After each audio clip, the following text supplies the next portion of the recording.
In the hollowed-out heart of Caracas, where the memory of wealth clings to the air like humidity, the city tells its story in absences.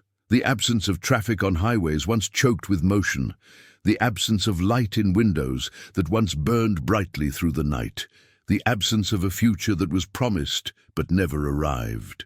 Here, amid the slow-motion collapse of a nation, stands a structure that does not crumble. It is a monument not to what was built, but to what was broken in the process of its creation. Deep within the sprawling military complex of Fuerte Tiuna, shielded from the public eye and the consequences of its own existence, lies the true seat of power. It is not a palace in the traditional sense, with gilded gates opening to the people. It is a fortress, a concrete scar on the landscape, conceived in paranoia and built for a permanent state of siege. Its architecture speaks a language of brutalist denial, a dialect of reinforced steel and windowless facades that reject the outside world entirely. This is the Bunker-Palace, the nerve center of a regime that has turned inward. Its presence is an act of geological pressure, a dense mass of concrete and secrets pressing down on the city. There are no grand arches or welcoming colonnades. There is only the sheer, unadorned surface of walls designed to repel, to absorb impact, to outlast the anger of a populace.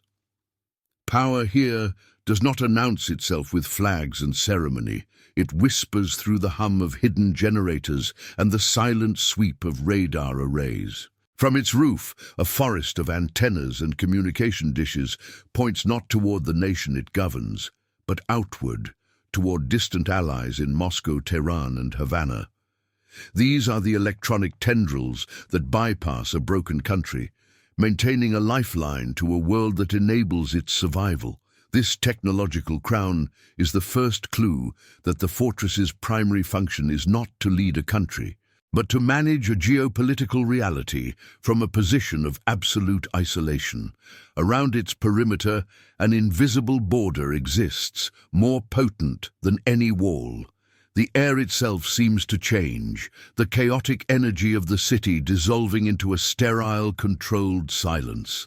The distant sounds of protest, the cries from empty markets, the sirens of failing hospitals, none of it penetrates this space. The silence is not peaceful, it is engineered, a carefully maintained vacuum where the truth of the nation's suffering cannot exist. The official narrative still speaks of Miraflores Palace as the center of government, a stage for televised addresses and orchestrated performances of statecraft, but that is a decoy, a relic of a more transparent era. The real decisions, the ones that allocate dwindling resources and authorize acts of suppression, are made here, underground, in rooms shielded from satellite surveillance and electronic eavesdropping. The palace is a concept, a network of fortifications with this bunker as its cold, beating heart. While Caracas endures rolling blackouts that plunge entire districts into darkness for days, the fortress remains an island of perpetual light. Its independent power grid, a masterpiece of self-sufficient engineering, hums with an energy stolen from the national supply. It is the ultimate symbol of detachment, a leadership that has insulated itself from the very crisis it perpetuates, experiencing a reality entirely separate from that of its people. The same principle applies to every basic necessity. Deep within its subterranean levels lie vast storage facilities, stocked with imported food, clean water, and first-world medicines.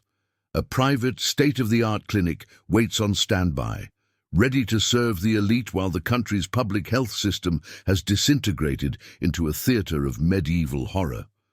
The bunker is a self-contained ark, designed to float above the flood that has drowned a whole society. This architecture is the physical manifestation of a psychological state. Every blast-proof door, every filtered air vent, every underground escape tunnel is a monument to fear. It is the work of a mind that sees conspiracies in every shadow, that trusts no one, that has accepted a permanent state of war with its own citizens.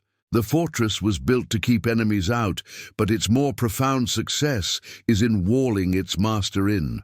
Life here is measured not in days, but in protocols. The only human presence visible is the rhythmic, mechanical patrol of elite guards, their faces impassive, their loyalty bought and enforced.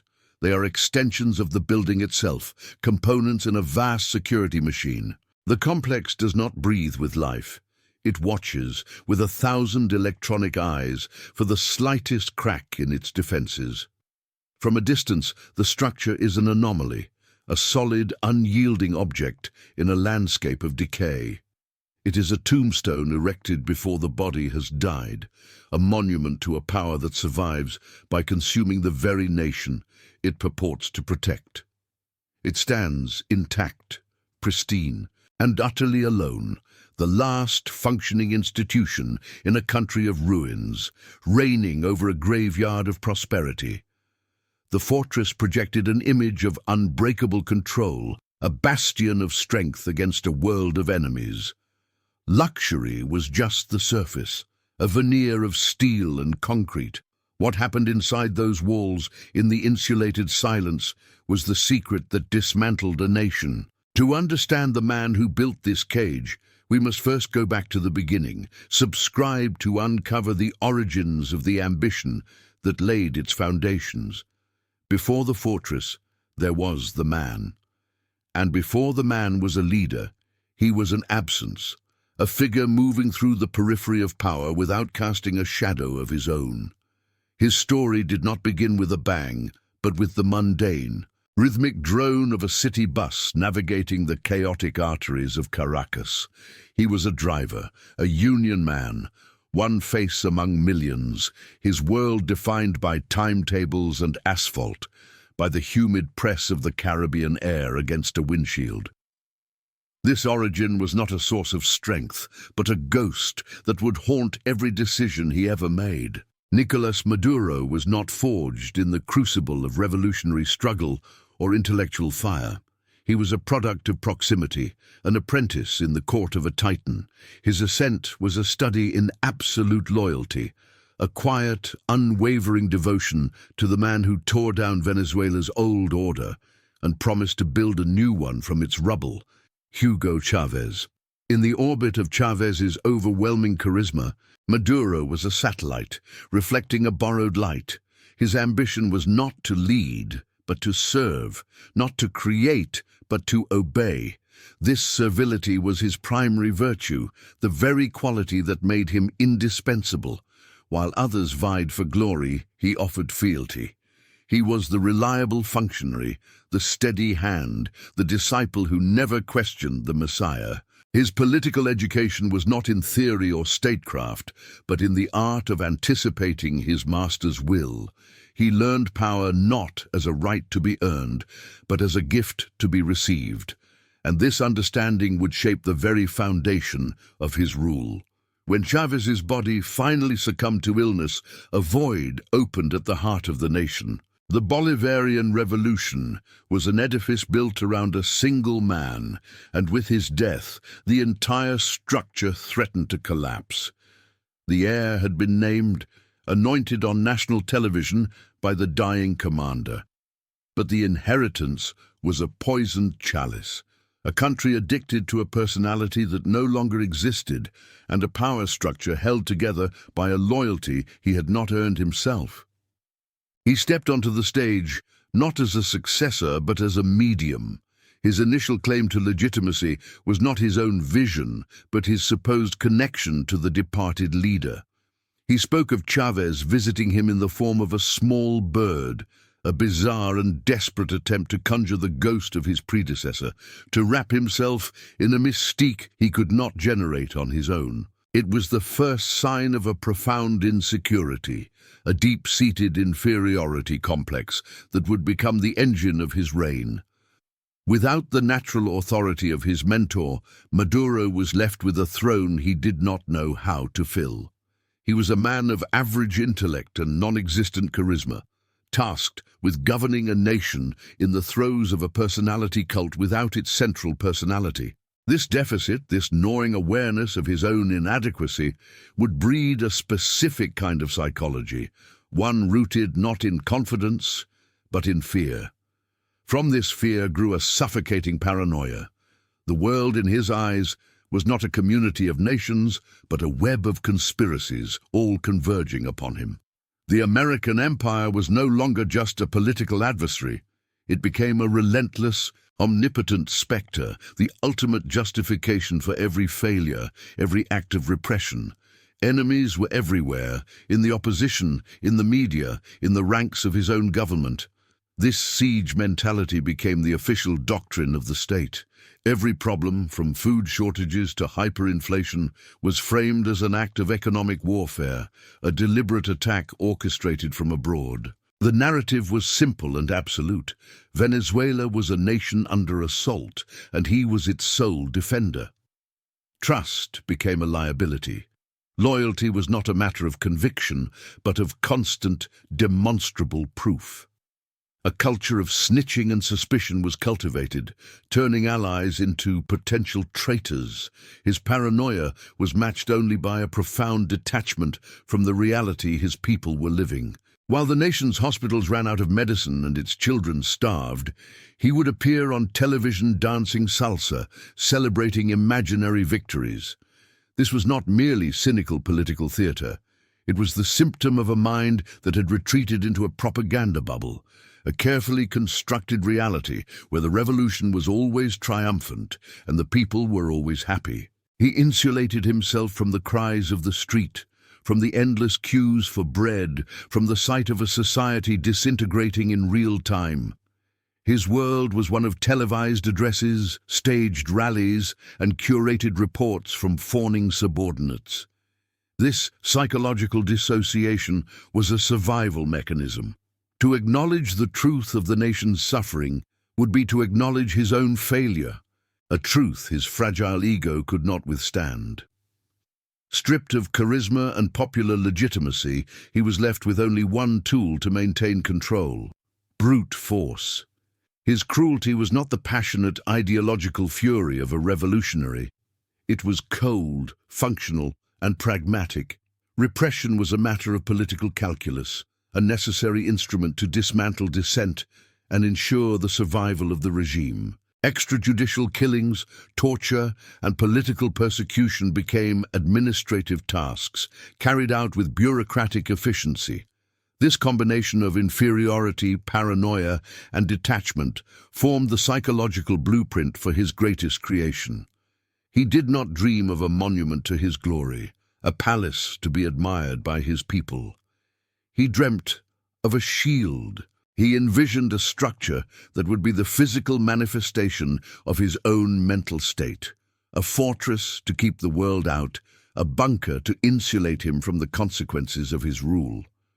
The very concept of the palace was an act of rejection. Instead of choosing a location that faced the citizenry, he embedded his future command center deep within Fuerte Tiuna, the country's largest military complex. The symbolism was unmistakable. His power would not reside among the people. It would be entrenched behind cannons, protected by the only institution whose loyalty he could buy and enforce. It was a tacit admission that he intended to rule not by consent, but by force of arms. The architectural language of this planned fortress spoke not of aspiration, but of fear. There would be no grand facades, no welcoming colonnades, no windows opening to the city. The design was one of brutalist denial, sheer walls of reinforced concrete, hardened steel, and strategic emptiness. It was an architecture of defense, designed to withstand a siege, to absorb an attack, to outlast the anger of a nation. Every detail was a testament to his paranoia. Underground tunnels would connect the bunker to strategic points within the military base, ensuring a route of escape. Blast-proof doors and filtered air vents would protect against assault. A forest of antennas and encrypted communication systems would keep him connected to his foreign allies, bypassing the broken infrastructure of his own country. It was a fortress built for a permanent state of war against his own people. The ultimate luxury of the Bunker-Palace would not be marble or gold, but absolute self-sufficiency. It was designed as an ark, a self-contained world that could float above the deluge, drowning the rest of Venezuela. Private power generators would hum with uninterrupted electricity while the nation plunged into darkness. Water purification systems would provide clean water while the public taps ran dry. Its subterranean levels would house vast storerooms of imported food, wine, and first-world medicines, a treasure hoard of basic necessities that had become unattainable luxuries for millions. This self-sufficiency was the ultimate architectural expression of his contempt. The fortress was designed to make the suffering of his people irrelevant to his own survival. He was building a separate reality, a sovereign island of abundance in a sea of deprivation. From within its walls, the collapse of the nation would be a distant, abstract event, a news report on a screen rather than a lived experience. The dream was not of a home, but of a control room. It would be the nerve center of a criminal state, the boardroom where the looting of a nation could be planned in total security.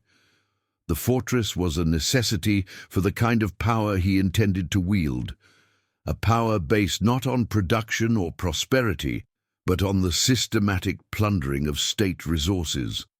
To manage this enterprise, he needed a headquarters that was beyond the reach of his enemies. Both foreign and domestic, this structure was the beginning of a new phase. It was the physical commitment to a path of no return.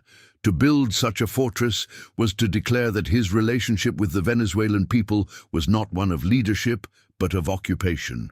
It was a statement in concrete and steel that he would never again be vulnerable, never again be exposed to the judgment of the streets.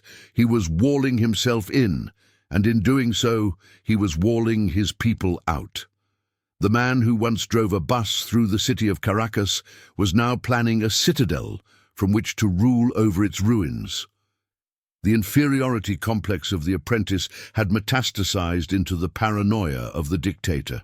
The need for a borrowed legitimacy was being replaced by the construction of an unbreachable defense. The fortress was the end of one man and the beginning of another. It was the tomb of Nicolás the politician and the cradle of Maduro the kingpin. The project was more than an architectural endeavor. It was a psychological necessity. The walls of the bunker would provide the silence he needed to ignore the screams. The security systems would soothe the paranoia that kept him awake at night. The self-sufficiency would grant him the ultimate freedom, the freedom from his own country.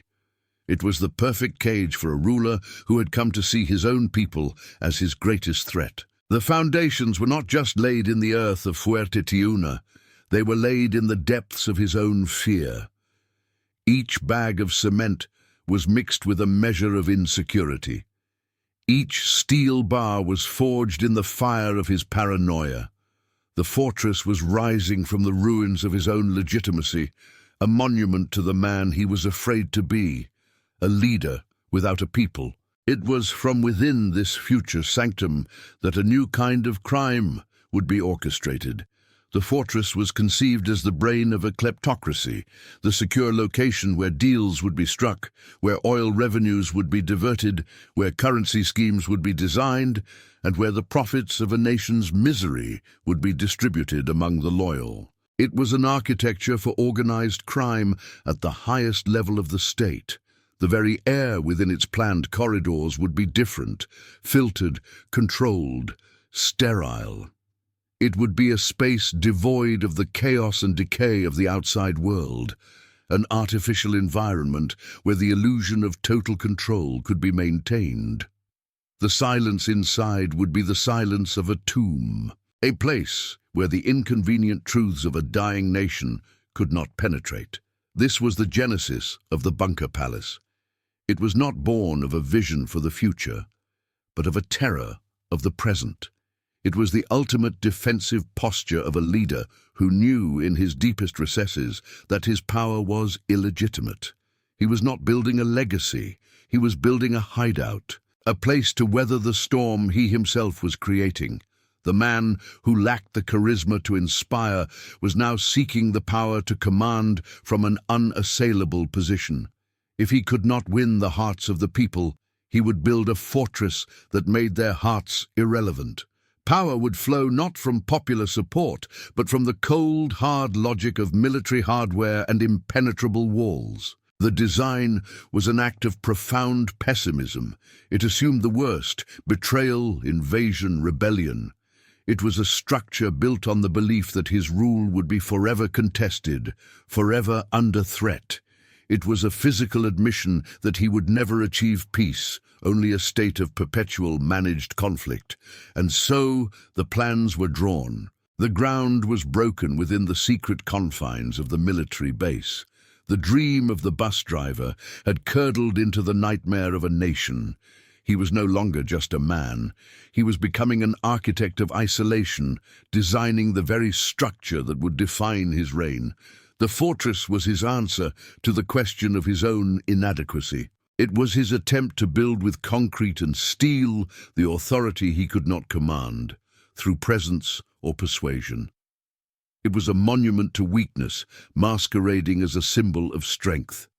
The obsession took hold. The construction became a priority, a project shrouded in secrecy, funded by a treasury that was already beginning to bleed dry. It was the first major act of a regime that would specialize in prioritizing the security of the few over the survival of the many. This was the core motivation, the psychological imperative behind the concrete walls. The fortress was a mirror, reflecting the empty space where a legitimate leader should have been.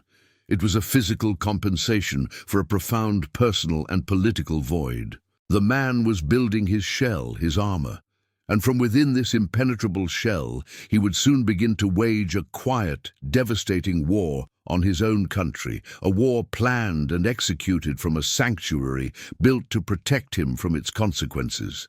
The dream of power was being cast in concrete. The rise of the criminal empire was about to begin. As the dream of absolute security began to take physical form, it did so in silence and shadow. The construction was not a public works project, celebrated with ribbon cuttings and press conferences. It was a state secret, buried deep within the military perimeter of Fuerte Tiuna. Convoys of cement mixers and steel-laden trucks moved only at night, their movements erased from official logs, their purpose known only to a trusted few. The nation was not to witness the creation of its own cage. The architecture that rose from this secrecy was a deliberate act of psychological warfare. It was a symphony of brutalism, a style chosen not for its aesthetic, but for its philosophy of unyielding force. There were no graceful lines, no invitations to the eye, only vast, sheer plains of reinforced concrete, textured like scar tissue, designed to absorb the kinetic energy of an explosion and the symbolic anger of a betrayed populace. This was not a home being built, it was a weapon being forged. Each new level added to the structure corresponded to a new level of state plunder.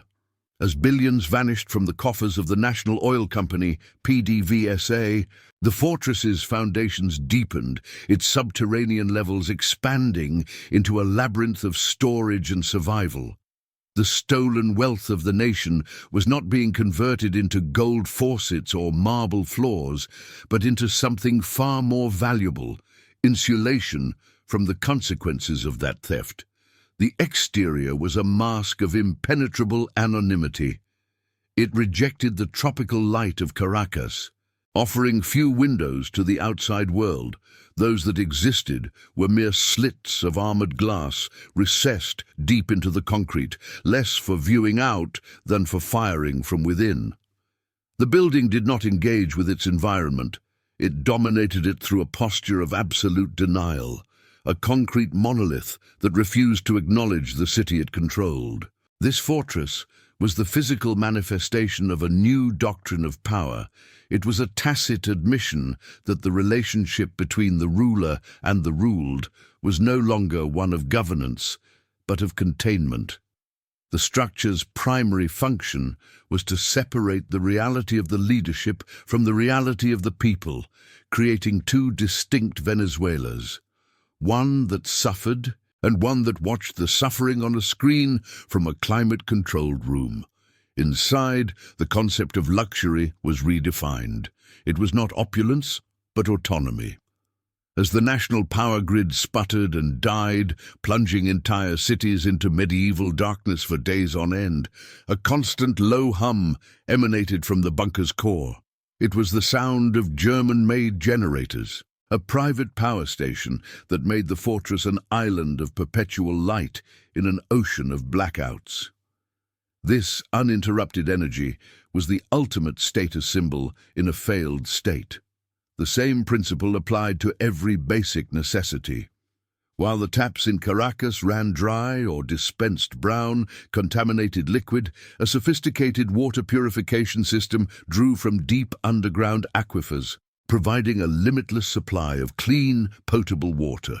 In the subterranean storerooms, pallets of Italian pasta, Spanish wine, and French cheeses were stacked high, a private supermarket for the elite, while outside, millions queued for a bag of subsidized, often rotting corn flour. The fortress was designed as a self-contained biosphere, a hermetically sealed world. A state-of-the-art medical clinic, staffed by Cuban doctors and stocked with medicines unavailable in any public hospital, stood ready. It was an ark of survival, built to float above the flood of misery that the regime itself had unleashed.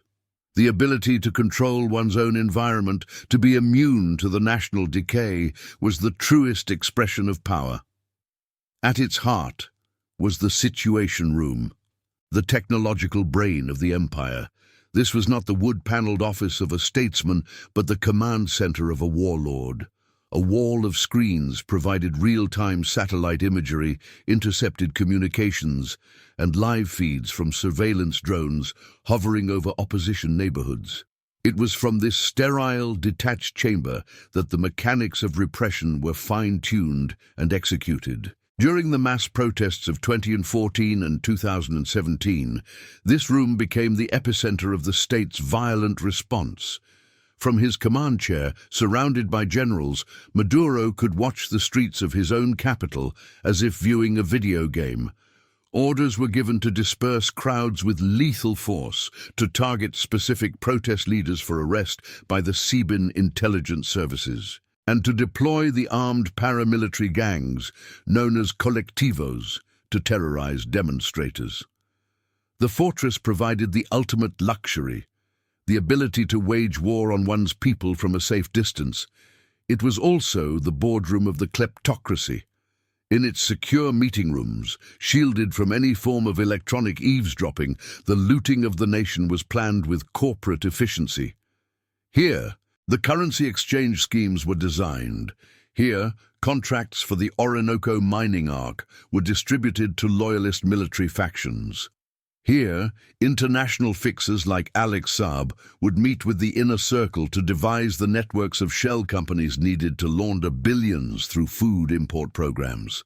The very air within the fortress was different, filtered and conditioned, scrubbed clean of the city's pollution and despair. The silence in its corridors was profound, broken only by the quiet footsteps of the presidential guard. It was an engineered silence, a vacuum created to block out the noise of a collapsing society. The sirens, the protests, the cries of hunger, this silence was a weapon, allowing for decisions of unimaginable cruelty to be made in an atmosphere of calm rationality. But the fortress was more than a military and financial command center. It was also a spiritual bunker. Deep within its residential wing, hidden from the official architectural plans, were spaces dedicated to esoteric ritual. Maduro, stripped of popular legitimacy and haunted by paranoia, turned to darker, more ancient forms of protection. Consultations were held with high-ranking babalawos, Santeria priests brought in secretly from Cuba. Altars were erected, adorned with the symbols of the orishas. It is said that animal sacrifices were performed within those walls, spiritual cleansings designed to create a shield of mystical energy around the leader, to ward off assassination plots and to blind the eyes of his foreign enemies. This fusion of 21st century military technology and pre-modern superstition revealed the true nature of the mind that conceived the palace. It was a mind that trusted in everything except reason, democracy, or the will of its people. Power was to be maintained by any means necessary, with encrypted communications and with sacred drums, with sniper rifles and with sacrificial blood. The fortress, therefore, became a complex living entity, a character in the national tragedy. It was a weapon projecting the hard power of the state. It was a mask hiding the weakness and paranoia of its master behind a facade of concrete strength. And it was a refuge, a psychological cocoon that allowed a dictator to believe in his own propaganda while his country disintegrated. Every concrete pore strengthened the regime's resolve. Every new security system deepened its isolation. The house was not merely a consequence of power, it was an instrument for its consolidation. It allowed a man with no natural charisma or popular mandate to rule with the absolute authority of a medieval king locked in his castle keep. The growth of the fortress mirrored the metastasis of the criminal state.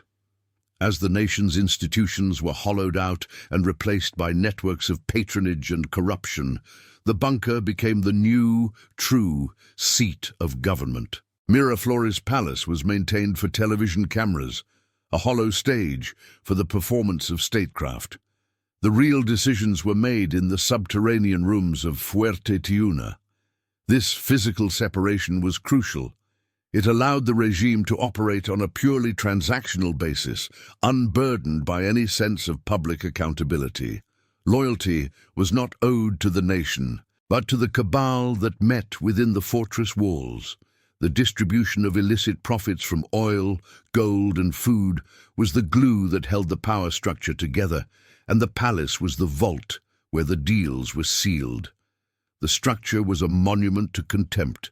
Its very existence was an insult to the millions suffering outside its perimeter.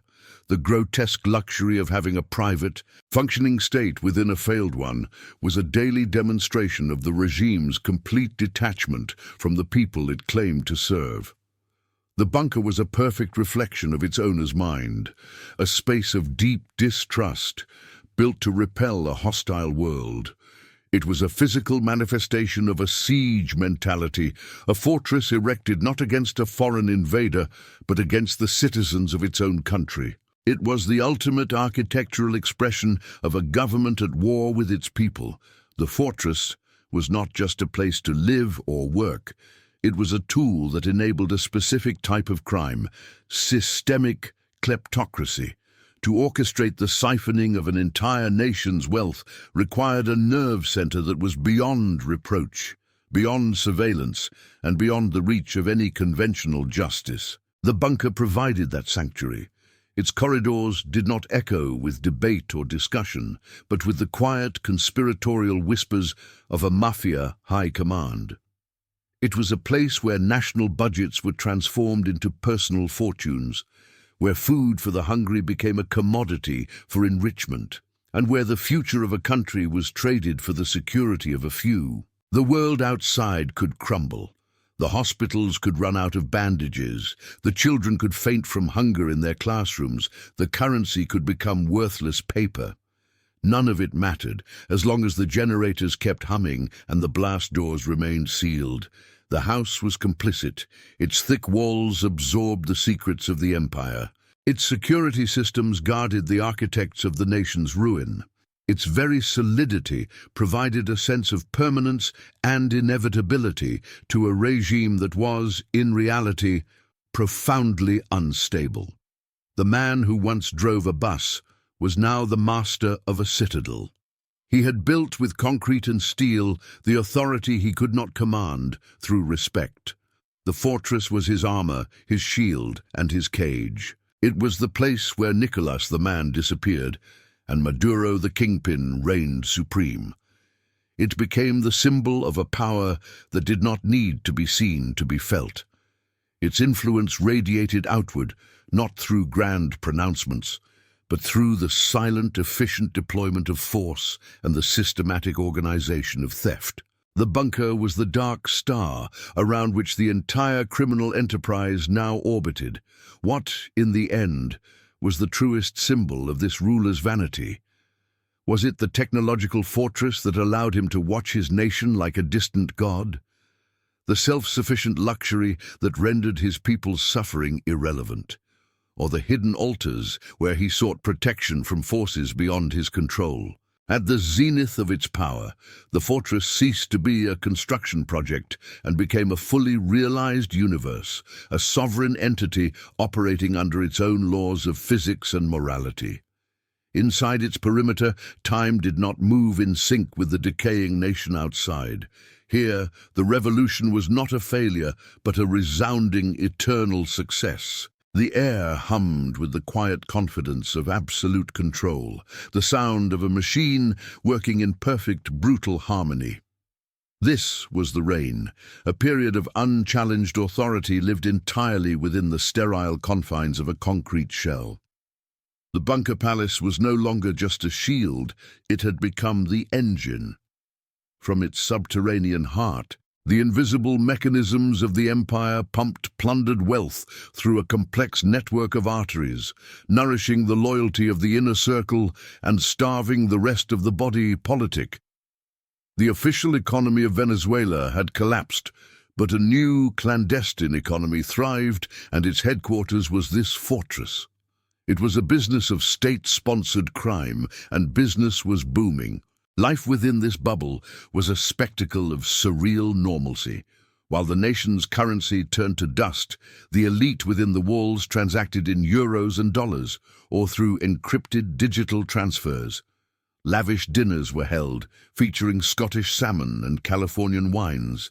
Their presence in the starving capital, a logistical miracle of corruption. These gatherings were not celebrations, but rituals of complicity, where loyalty was reaffirmed over shared spoils in a world insulated from consequence. The primary lubricant of this machine was oil.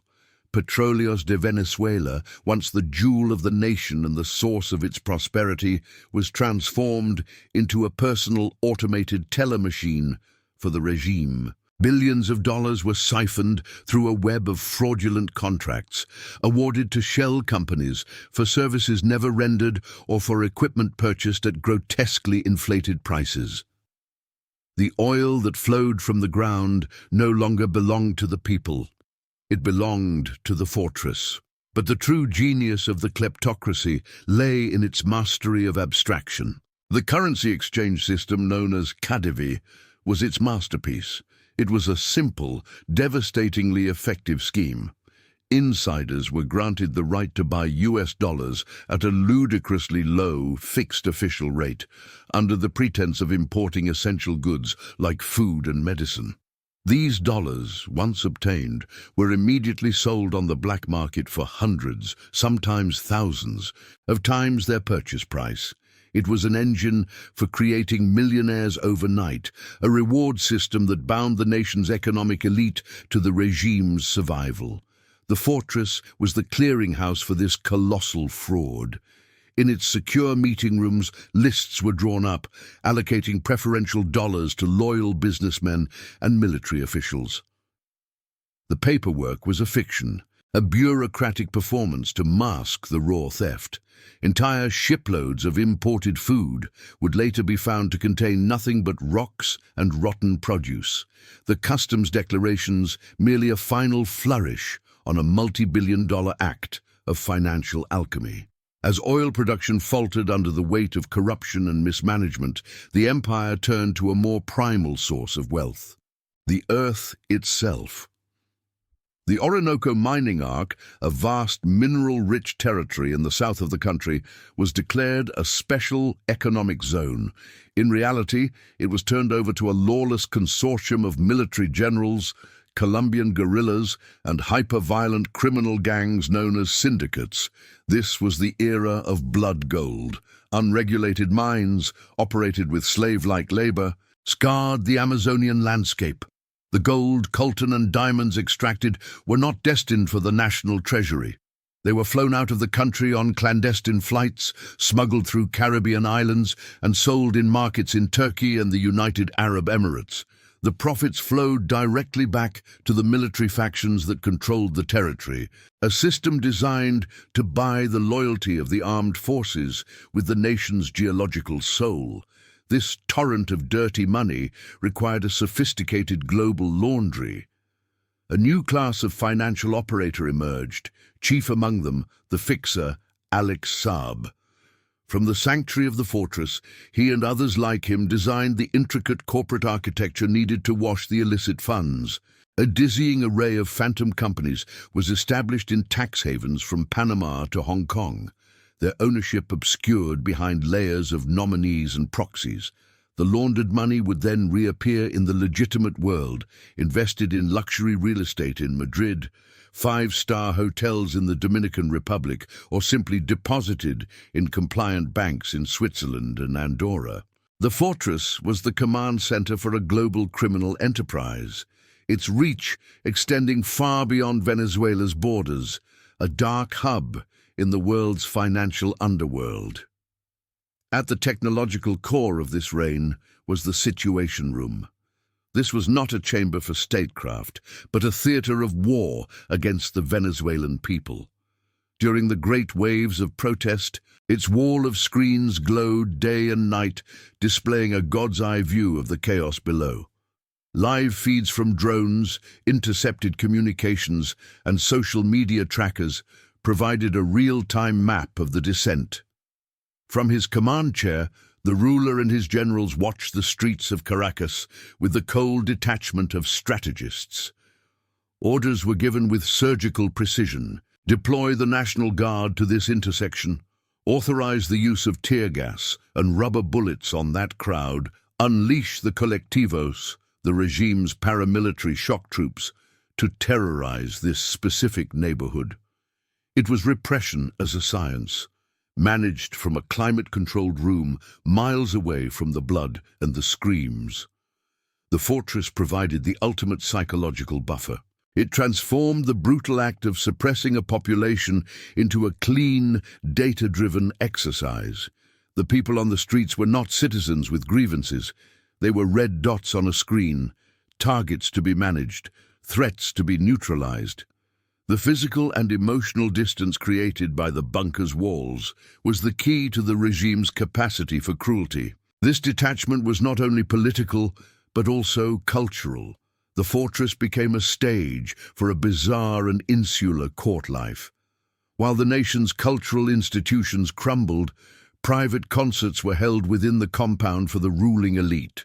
International musicians, paid exorbitant fees in cash, would be flown in secretly to perform for an audience of generals, ministers, and their families. It was a modern-day Versailles, a pocket of decadent indulgence in a landscape of famine. The contrast was absolute, a deliberate projection of power. The ability to listen to a live salsa band while the city outside starved in silence was the ultimate expression of dominance. It was a statement that the rulers inhabited a separate reality, one in which the suffering of their people was not only irrelevant, but entirely non-existent. Yet, beneath the veneer of technological control and decadent excess, a deeper, more ancient fear pulsed through the fortress. The ruler, aware of the fragility of his position, sought protection not only from bullets and bombs, but from curses and conspiracies. The rational world of surveillance and military hardware was complemented by an underworld of esoteric ritual. High priests of Santeria, flown in from Cuba, became regular, clandestine visitors.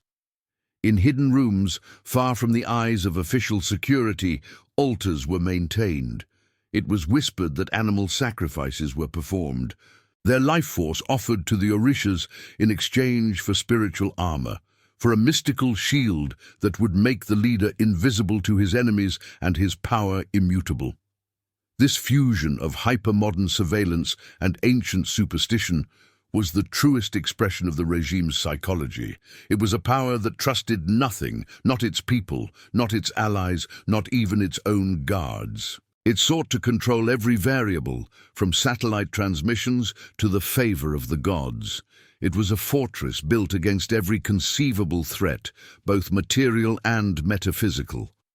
But the structure designed to ensure absolute control was also perfecting the mechanism of absolute isolation. The ruler saw his country only through the filtered lens of a camera, heard his people only through the distorted crackle of an intercepted phone call. The fortress was so effective at keeping the world out that it had succeeded in walling its master in. He became a prisoner of his own security protocols, his movements scripted, his interactions curated. The generals and ministers who formed his court were not advisors but gatekeepers, feeding him a carefully constructed version of reality that reinforced his own delusions. The paranoia that had inspired the fortress's construction was now being nurtured and magnified by the very environment it had created. The reign was at its apex. The machine of plunder was operating at peak efficiency. The systems of repression were perfected. The ruler felt himself to be untouchable, a king in his castle, a god in his machine. The fortress stood as a monument to his victory, a solid, unbreachable fact in a world of chaos. Yet, this perfect seal, this hermetic isolation, was also its greatest vulnerability. In the profound silence of its corridors, one could not hear the slow, grinding sound of the foundations beginning to crack. The peak of power was a precipice, and the view from the top was a dizzying, solitary illusion. The illusion of absolute power is that it feels eternal. Within the climate-controlled silence of the fortress, history seemed to have ended. The machine of state plunder and repression operated with such flawless efficiency that its architects could be forgiven for believing they had built something permanent, a new dynasty immune to the laws of decay. But the forces that unravel empires are rarely visible at their peak. The first cracks were not in the concrete, but in the invisible architecture of fear, loyalty, and global finance. The initial tremor came not from a bomb or a bullet, but from a pen stroke in a distant capital. American financial sanctions were a new kind of weapon, subtle and suffocating. They did not target the fortress's walls, but the complex web of offshore accounts and shell companies that served as its circulatory system. The bunker could generate its own electricity, but it could not print its own dollars. The lifeblood of the empire was being slowly, systematically cut off. Inside the command center, the initial response was defiant theater. The sanctions were denounced as an act of imperialist aggression, a badge of honor to be worn with revolutionary pride. The propaganda engine spun tales of economic resistance and national dignity. But behind the closed doors of the Situation Room, the mood was different. The flow of illicit capital was constricting. The global playground where they had laundered their fortunes was shrinking. A quiet, cold panic began to set in. A system built on shared guilt is stable only as long as the rewards outweigh the risks. As the pressure mounted, the unspoken pact of complicity began to fracture. For the first time, the key figures of the regime had to contemplate a future where the fortress might not protect them, a world where their stolen wealth was frozen and their names were on international arrest warrants. Loyalty, once absolute, became a matter of calculation. The first major crack appeared in the form of a woman who had once been a pillar of the system. Luisa Ortega Diaz, the Attorney General, was not a dissident. She was an enforcer, the state's chief prosecutor. Her flight from Venezuela was a seismic event. She did not just defect. She escaped with a treasure trove of evidence. a digital archive detailing the regime's deepest crimes, from extrajudicial killings to the systematic looting of the treasury. The secrets of the fortress were no longer contained. They were now in the hands of international prosecutors, broadcast across the world's media. The carefully constructed facade of revolutionary justice crumbled, revealing the raw machinery of a mafia state. Ortega's testimony gave names to the victims and numbers to the stolen billions. The abstract narrative of corruption was suddenly grounded in cold, undeniable fact. Then came the betrayal of the spy master. General Hugo Carvajal, the former head of military intelligence, had been the architect of the regime's surveillance state, the keeper of its most sensitive secrets. When he turned, it was as if the fortress's own shadow had risen up against it. He knew who was corrupt, who was trafficking, who was plotting. His knowledge was a weapon of immense power, and he now aimed it at the heart of the empire he had helped build. The evidence provided by these high-level defectors created a detailed map of the criminal enterprise for international law enforcement. The web of shell companies, the secret bank accounts, the routes of the drug flights, it was all laid bare. The Department of Justice in the United States unsealed indictments, formally accusing the ruler and his inner circle of narco-terrorism, and placing a multi-million-dollar bounty on their heads. The kingpin of Caracas was now a wanted international fugitive. The response from within the bunker was a violent contraction of paranoia. The surveillance systems, once directed outward at the opposition, were now turned inward. Every phone call was suspect, every meeting a potential conspiracy. The Situation Room became a chamber of suspicion, where the ruler watched his own generals, searching for the slightest sign of disloyalty in their eyes. A wave of internal purges began. High-ranking officials, once thought untouchable, were arrested and accused of treason. These were not acts of justice, but ritual sacrifices designed to terrorize the remaining elite into absolute submission. Men who had sat in the fortress's most secure rooms, planning the plunder of the nation, now found themselves in the dungeons of the political police they themselves had empowered. The fortress, once a symbol of sanctuary, began to feel like a cage. Its perimeter, designed to keep enemies out, was now just as effective at keeping the powerful in. The very isolation that had been a source of strength became a source of terror. There was no escape. The sense of invincibility that had defined the reign evaporated, replaced by the gnawing fear of the traitor in the next room. It was in this atmosphere of supreme arrogance and rising panic that the regime made its most critical mistake. Alex Saab, the master fixer, the financial architect who designed the global networks to bypass sanctions and launder billions, believed himself to be untouchable. Shielded by a Venezuelan diplomatic passport and a web of corrupt influence, he moved across the world with impunity, the indispensable man. His downfall was mundane, almost accidental. His private jet, en route from Iran, made a refueling stop on the small island nation of Cape Verde. It was a routine calculation that proved fatal. An international arrest warrant was triggered. The complex global machine he had built to protect himself had a single point of failure, and in that moment it broke. His capture sent a tremor of pure fear through the halls of the Caracas fortress. The regime fought his extradition with every tool at its disposal, but it was a losing battle. The day Alex Saab was put on a plane to the United States was a day of reckoning. He was not just a man, he was the living embodiment of the empire's financial secrets. He was the Rosetta Stone that could decipher the entire criminal enterprise. The brain of the kleptocracy was now in the custody of its greatest enemy. A fortress of concrete and steel can stop an army, but it offers no defense against the testimony of a compromised accomplice. The legal proceedings in a Miami courtroom became a new front in the war. a battleground where blast-proof doors and anti-aircraft systems were utterly useless. The secrets whispered in the secure rooms of the bunker were about to be entered into the public record.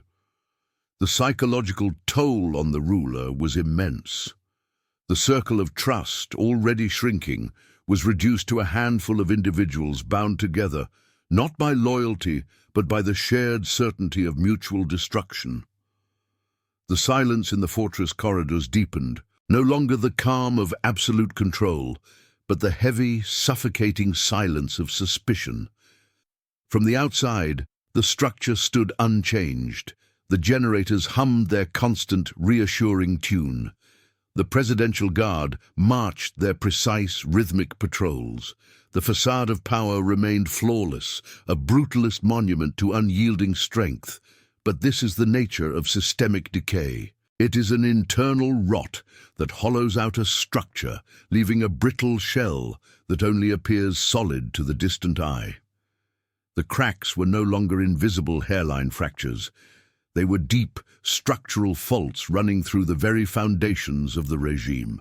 The empire, which had once presented itself as a geological certainty, now rested on treacherous, unstable ground. The peak had been passed. The slow, grinding process of ruin had irrevocably begun. The final stage of the collapse was not a battle, but a suffocation. The fortress, an island of engineered perfection, found itself besieged by an invisible rising tide. The world was shrinking, the avenues of escape and enrichment closing one by one. This was not a war of armies, but of accountants, prosecutors, and intelligence analysts. The weapons were not bombs, but indictments, not bullets, but banking regulations. The ruin began not with a bang, but with the quiet, relentless click of 1,000 legal traps springing shut across the globe. The fortress could repel an invasion, but it could not stop its master from becoming a ghost. The $15 million bounty placed on his head by the United States Department of Justice was a new kind of assault. It transformed him from a head of state into a wanted man, a fugitive in his own palace. The concrete walls protected his body, but they could not shield his name from the international registers of narco-terrorism. He was a king with a price on his head, and every ally, every subordinate now knew the exact monetary value of his betrayal. The very technology that had been the bedrock of his reign became a source of profound vulnerability. The forest of antennas on the roof, once symbols of global reach and secure communication, now seemed like beacons attracting the enemy. Every encrypted signal sent was a potential vulnerability, a digital breadcrumb for the NSA and other foreign agencies to follow. The fortress was a black box, but the signals it leaked were painting a detailed picture of the criminal conspiracy within. This external pressure created an internal implosion. Paranoia, once a political tool, metastasized into an autoimmune disease, attacking the regime's own vital organs. The purges became more frequent, more desperate. Generals who had planned the plunder of the nation from within the fortress's secure rooms were now dragged from their homes in the dead of night, accused of being CIA assets. The logic of the system began to devour itself. To survive, the ruler had to destroy the very men who had helped him build his power. Then, the true breach occurred. It happened not at the heavily fortified perimeter of Fuerte Tiuna, but on a distant airport tarmac in the Atlantic. The capture of Alex Saab in Cape Verde was the strategic blunder from which the empire would never recover. The fortress's most critical asset, its financial brain, had wandered outside the shield. The man who held all the codes, all the account numbers, all the secrets of the global laundering machine was suddenly in enemy hands. A frantic, year-long diplomatic and legal war ensued. The regime in Caracas threw everything it had at the small island nation, offering oil, cash, and threats to prevent Saab's extradition. It was a desperate public battle to protect the one man who could bring the entire edifice crashing down. The fight was not for a diplomat, but for the empire's hard drive, the living ledger of its crimes. The world watched as the fortress exposed its greatest vulnerability for all to see. The day Saab was put on a U.S. government plane bound for Miami, a profound silence fell over the command center in Caracas. This was the raid. No helicopters had landed, no commandos had breached the walls. Yet the fortress had been successfully infiltrated and its most precious treasure stolen. The secrets whispered in its soundproof chambers were now en route to an interrogation room in Florida. The physical walls remained intact, but the conceptual walls had been utterly demolished. The fortress, designed as a sanctuary from consequence, was now inextricably linked to a federal courthouse thousands of miles away. Every legal filing, every piece of evidence presented, every potential plea bargain negotiated in Miami was a tremor felt in the heart of Caracas. The ruler could only watch on a screen as the architecture of his criminal enterprise was being meticulously deconstructed by his enemies. The structure's very purpose began to rot from the inside out. It was no longer the command center of a dynamic, expanding criminal network. It had become a defensive crouch, the last redoubt of a cornered leadership.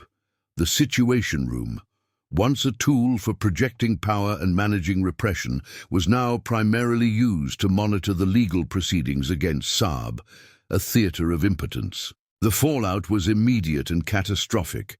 With the information Saab was believed to be providing, international banks moved to freeze hundreds of millions of dollars in suspect accounts.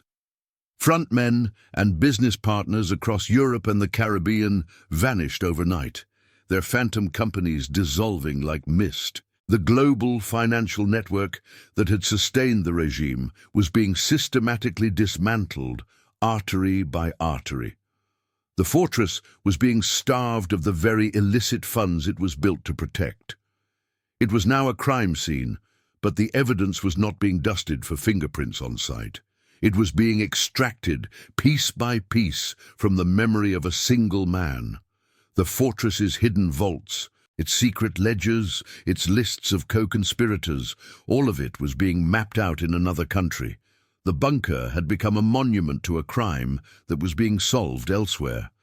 The ruin was not of stone and steel, but of power and impunity.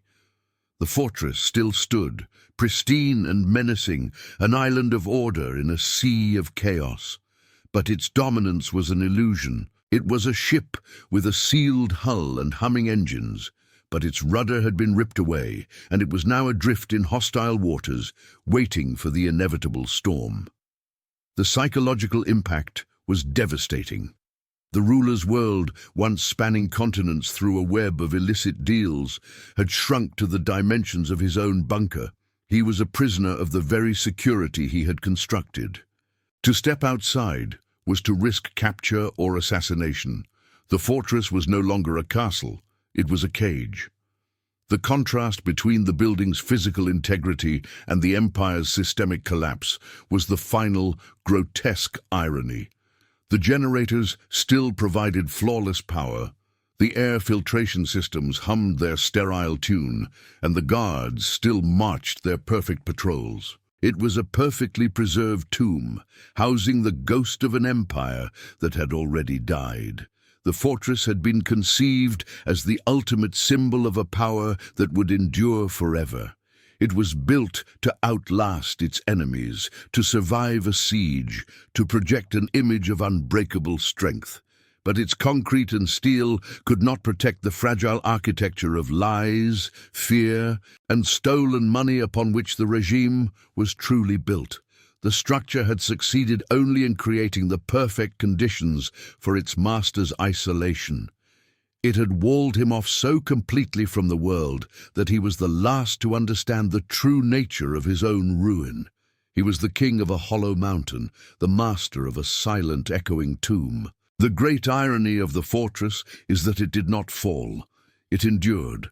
It stands to this day, a silent concrete monolith in the heart of a broken nation. It has outlasted the wealth it was built to hoard, the global network it was meant to command, and the impunity it was designed to guarantee.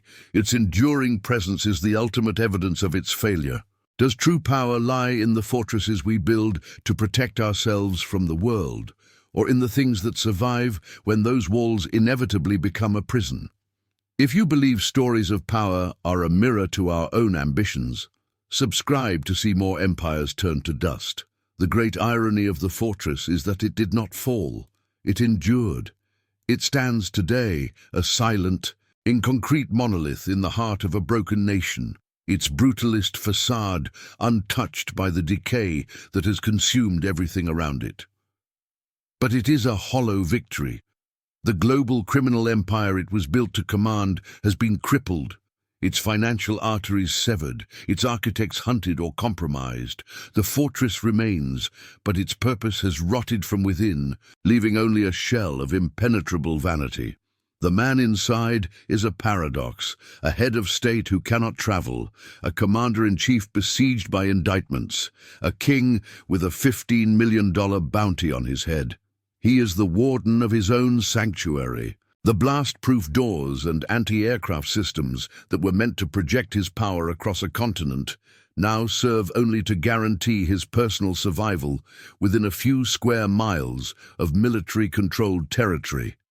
He reigns, but his kingdom is the fortress itself. The world he once sought to command through a complex web of illicit finance and geopolitical alliances has shrunk to the dimensions of his situation room. His view of his own country is now permanently mediated by a screen, his connection to his people severed by layers of steel, concrete, and paranoia. The fortress, once his ultimate weapon of control, has become his perfectly engineered cage. The structure itself has become an artifact of a crime that is still in progress, a monument to a ruin that is not yet complete. The constant low hum of its independent generators is no longer the sound of defiance, but the sound of a life support system for a dead empire. It provides light to rooms where the shadows of betrayal lengthen, and power to systems that now primarily serve to watch for the enemy within. Its true legacy is written not in its architecture, but in the emptiness that surrounds it. It is written in the faces of the 7 million Venezuelans who fled the country, creating one of the largest diasporas in modern history. It is written in the empty shelves of the markets, the darkened wards of the hospitals, and the silent, abandoned oil fields that once fueled a nation's dream. The fortress stands as the tombstone, and the country is the grave. The man who once drove a bus through the living arteries of Caracas now presides over a city he can no longer touch. From the sealed environment of his bunker, the chaotic energy of the streets, the desperation of the queues, the very pulse of the nation he claims to lead, are all distant, abstract data points. He built a fortress to separate himself from his people, and in this he has achieved a success so total it has become his own undoing. The bunker was a success only by the narrowest, most cynical definition. It has kept its master alive, but in doing so, it has become the ultimate monument to his failure. It is a testament to a power so illegitimate, so brittle, that it could only be sustained within a hermetically sealed environment, shielded from the judgment of its own people and the laws of the world. History waits to pass judgment on these walls. What becomes of the architecture of tyranny when the tyrant is gone? Its fate will be the final chapter in this story, a decision that will define how a nation chooses to remember.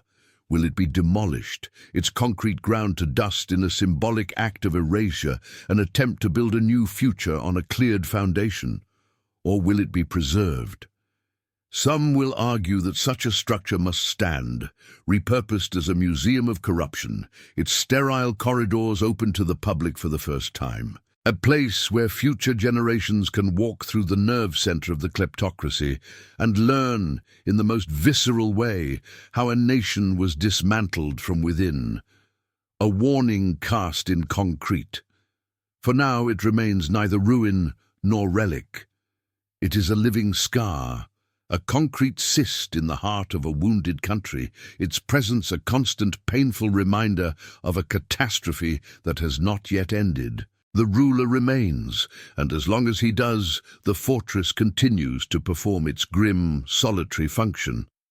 But its existence has taught a final, brutal lesson. The fortress was the ultimate confession. A leader who builds such a structure is admitting, in the language of steel and stone, that their power is not derived from consent, but from fear. It is a monument, not to strength, but to the profound insecurity that lies at the heart of all despotic rule. This is the tyrant's paradox, made manifest. To build his personal fortress, he had to demolish his country. Every ton of concrete poured into its walls was a measure of trust eroded from the social contract. Every state-of-the-art security system installed was another lock on the door of a nation's future. And in the profound, engineered silence of its corridors, where the hum of technology masks the absence of a nation's voice, lies the ultimate truth of this kind of power, the absolute suffocating solitude of a king who reigns over a graveyard of his own making. When the dust of ambition finally settles, what is the true measure of a legacy? Is it found in the fortress that stands, a monument to the power a man once held, or is it found in the rubble of the nation he had to destroy to build it? If stories like this make you see power from a different angle, subscribe to follow other downfalls as astonishing as this one.